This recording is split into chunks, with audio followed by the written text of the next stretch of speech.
శుభమస్తు. శ్రీరామ జయం. సాధారణమైన వ్యక్తి భగవంతుడి కరుణ ఉంటే విశేషమైన కృషి చేసి మానవాతీతమైన పనుల ద్వారా చిరకీర్తిని పొందుతాడు. ఆది కవి అనే పేరు పొందుతాడు. మహర్షి వాల్మీకి జయంతి ఇది ఈనాటి విశేషం. ఆశ్వీజ మాసంలో శుక్లపక్షంలో పౌర్ణిమ తిథికి అద్భుతమైనటువంటి ప్రత్యేకత ఉంది. ఈ తిథికి కోజాగరి పౌర్ణిమ అన్న పేరుతో సంప్రదాయం ఒక ప్రత్యేకమైన వ్రతాన్ని పాటించాలి అంటూ తెలియజేసింది. అరుదైన అపురూపమైన ఈ వ్రతం అక్షవ్రతం. పాచికలు ఆడాలి, జూదం ఆడాలి. జూదం ఆడడం నిషిద్ధం, సంప్రదాయం ఒప్పుకోదు. జూదం ఆడడం పాపం. ధర్మరాజు సమస్తం ఓడిపోయాడు. అలాగే నలుడు కూడా సమస్తము కోల్పోవలసి వచ్చింది కనుక జూదం వ్యసనం. అలాంటి జూదాన్ని ఒక్కరోజు ఆడొచ్చు. ఆ ఒక్కరోజు ఈరోజు ఆశ్వీజ పౌర్ణిమ, కోజాగరి పౌర్ణిమ. ఏమిటి ఈ వ్రతం? కథ ఏమిటి అంటే, పూర్వం వలలుడు అనే ఒక బీదవాడు ఉండేవాడు. అతడి పేరు వలితుడు అనే పాఠాంతరం కూడా ఉంది. వలితుడి ఇల్లాలి పేరు చండిని. వలితుడికి కేవలం జూదం ఆడడం తప్ప ఇంకేమీ రాదు. బద్ధకంగా ఉండేవాడు. చండినికి డబ్బు కావాలి, ఇల్లు నడవాలి కదా. రోజు భర్తతో గొడవ పెట్టుకునేది. చండిని బాధ భరించలేక వలితుడు అక్షక్రీడ ఆడడం మానేశాడు. పాచికలకు అక్షక్రీడ అనే పేరుంది. ఇంటిలో గవ్వల శబ్దం వినిపిస్తే దరిద్రం అంటారు మన పెద్దలు.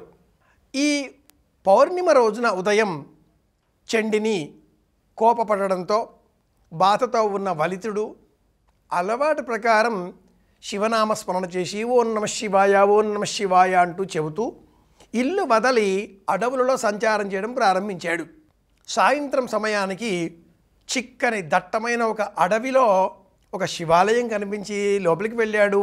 దీపం వెలిగించాడు. అంతలో ఏదో అలికిడి వినిపించింది. గర్భాలయంలో నుంచి బయటికి రాగానే ముగ్గురు దేవకన్యకలు చేతిలో పాచికలు పట్టుకొని బయటికి ధ్వజస్తంభం వైపు చూస్తున్నారు. ఎవరూ రావడం లేదు. ఈ వలితుడు అలాగే నిలుచున్నాడు.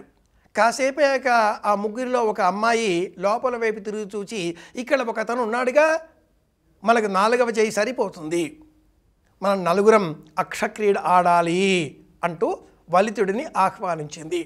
వలితుడికి వచ్చినదే ఆ క్రీడ కనుక నలుగురు పాచికలు ఆడిన అనంతరం సమయం కాగానే ఆ ముగ్గురు అంతర్ధానం అయ్యారు.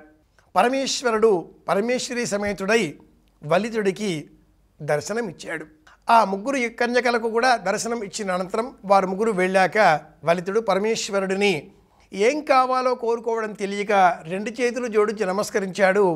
సర్వం తెలిసినవాడు కనుక ఆ ఈశ్వరుడు వలితుడికి అష్టైశ్వర్యాలు ప్రసాదించాడు. హేమాద్రి గ్రంథంలో ఉండే ఈ కథను అనుసరించి ఉద్దేశ్యం ఏమిటి అంటే, ఆశ్వీజ పౌర్ణిమ శరత్కాలానికి సంబంధించిన 2 నెలలలో మొదటగా వచ్చే పౌర్ణిమ. లక్ష్మి ఆరాధనకు ప్రత్యేకం.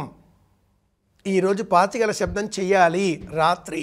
అలాగే రాగి చెంబులో కాసింత పాలు నీరు పోసి అమ్మవారి సన్నిధానంలో ఉంచి పూజించి చంద్రోదయం అయిన తదుపరి ఆ పాలు నీటిని మొక్కలకు పాదుగా విడిచిపెట్టాలి. ఇలా చేస్తే ఆ ఇంటిలో అష్టైశ్వర్యాలు ఉంటాయి. వాల్మీకి జయంతి సందర్భాన్ని పురస్కరించుకునే శ్రీరామాయణం చదివే ప్రయత్నం చేద్దాం. ధర్మానికి అనుకూలంగా వ్యవహరిద్దాం. అందరి క్షేమాన్ని కోరుదాం. మళ్ళీ కలుసుకుందాం. శుభమస్తు.